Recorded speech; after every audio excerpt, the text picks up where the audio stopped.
About a month ago, Jeff Keighley and the Game Awards hosted Summer Game Fest, which is a convention that shows off upcoming games and gets those games into the hands of the attendees. In the background, you can see the hype reel that Jeff posted before the Game Fest was hosted, and it has a bunch of games that have been shown off in previous years.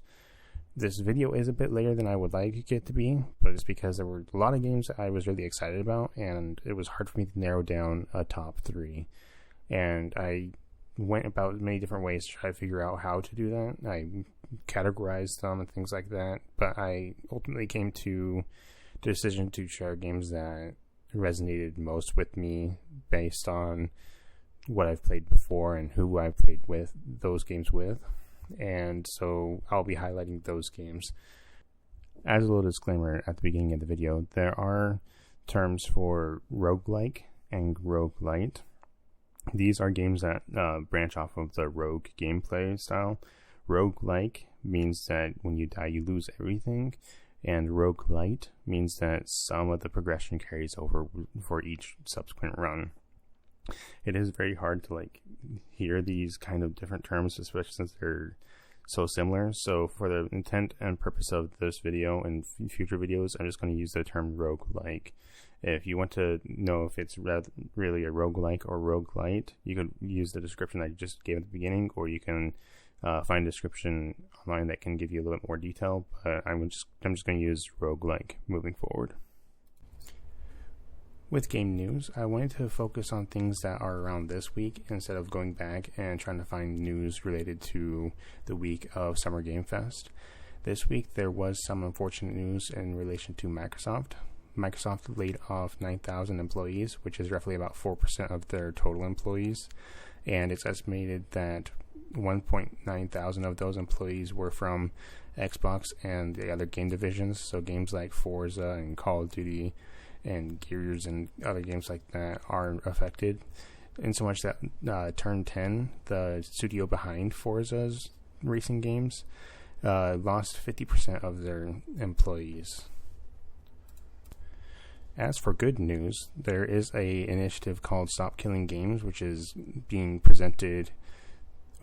to be presented in front of the EU and UK, and this is to stop publishers from releasing a game and then at the end of its life just removing any functionality, so then pretty much the game you bought, even if you bought it on a disc, is now functionally not playable and not usable anymore.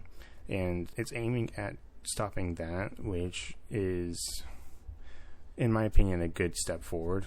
I'm not entirely sure how the future would look with it, but I do know that I don't like the way it is now, especially with games like The Crew being completely shut down, and with a heavy focus on live service games. It'd suck to play a game and have it not usable in a few years because the developer doesn't want to support it anymore, and they have things in place that prevent you from playing it, things like DRM and always online servers, even for single player games. So I really like where it's going, and I'm excited to see what kind of progress can be made in video games and ownership. There was an update to the Stop Killing Games initiative, and that is that the spokesperson for the AAA publishers in Europe, Video Games Europe, did issue a response. That makes me think that the movement is more influential than we originally thought, and gives me a little bit more hope in the situation. There was also a recent legal win for Claude, the AI that Amazon has been working on, and that was a court case in which authors were upset that Claude was using their books to train AI.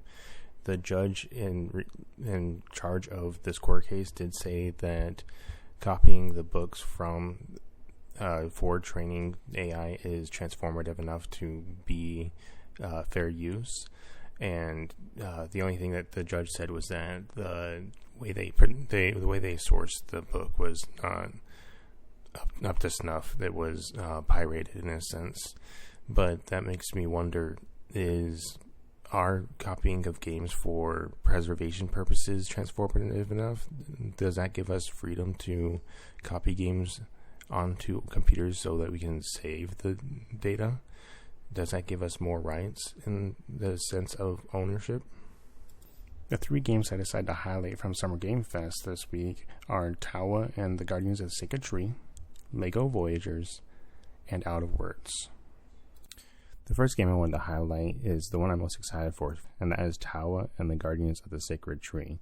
This is a co-op roguelike with 2-player co-op, and it doesn't require co-op, but you will be controlling both characters with 2 control sticks if you play solo, which does seem a little bit weird to me, and I do know that the players who have had a chance to play it did say it took some time getting used to.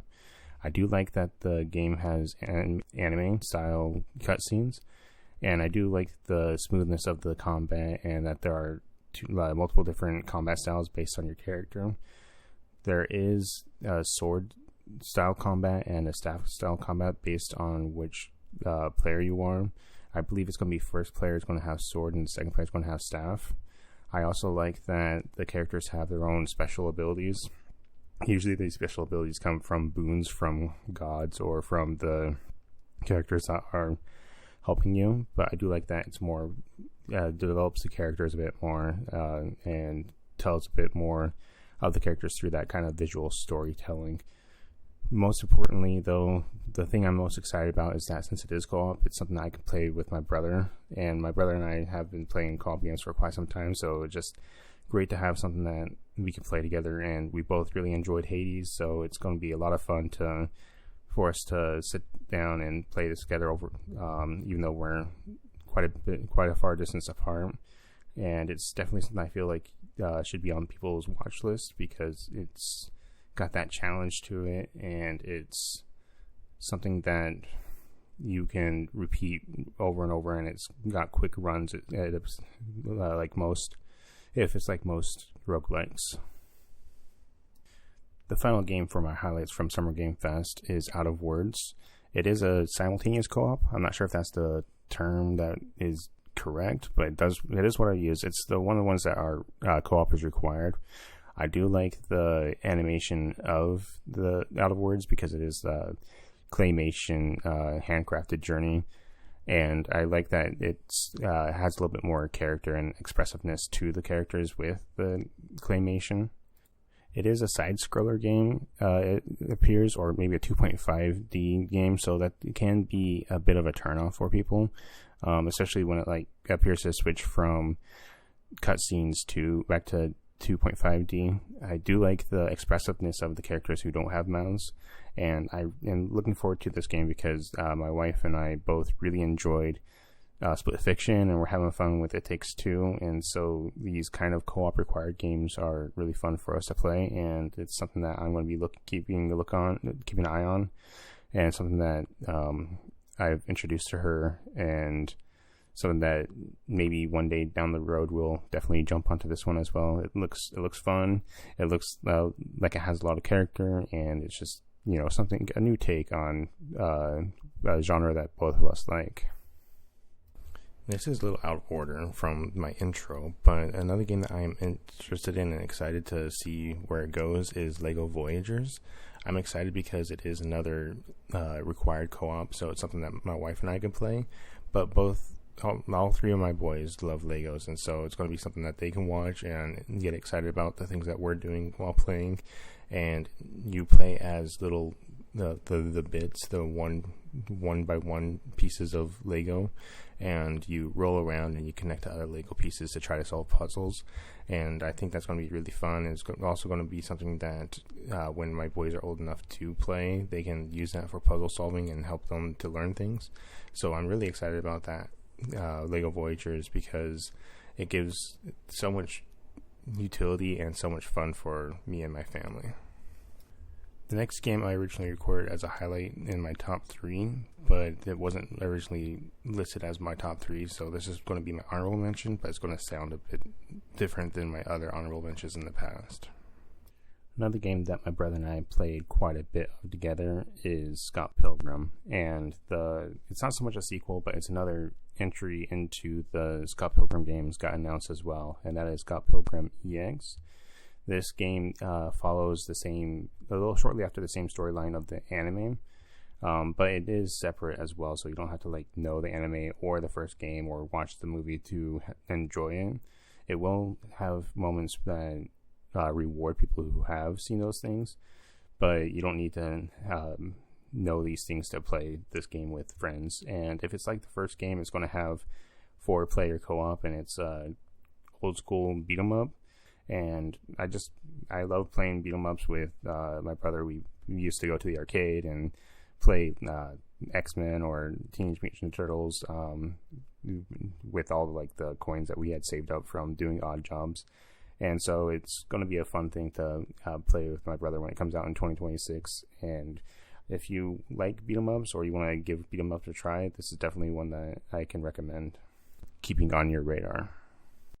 As for my recommendation for indie game this week, I definitely recommend Hades. I feel it is a good starting point for anyone who hasn't played a roguelike, and it's focused on the Greek pantheon. So if you enjoy the Greek pantheon, you might enjoy this game. You play as Zagreus, the son of Hades, and your goal is to escape Hades. So you're going through these different tiers of Hades, and Hades being the Greek version of hell. So you're fighting off monsters as you're moving up through Hades, and you're getting boons from the gods of the Greek pantheon like Zeus, Artemis, and Poseidon, and others. And you can also get Daedalus hammers, which improve your weapon. And there's a variety of weapons that you can use to do these runs. And between each of the runs, the story progresses depending on how well you did, and also you can improve the relationships with the people in the kind of safe zone before you start another run. And so if that's something that's up your alley, then I definitely recommend it. And it's got the nice challenge refresh cycle. And if you are someone who was a little bit tight on time, there is a save function between each run. As soon as you complete a encounter or a fight in a room, you can save the game and quit, and then come back to it at a later time. And I feel like this would give you a good experience what a roguelike is. And then if it is something that you like, then Tawa is another game that I recommend. And there's plenty of other roguelikes that do really well, and I really recommend Hades as your starting point.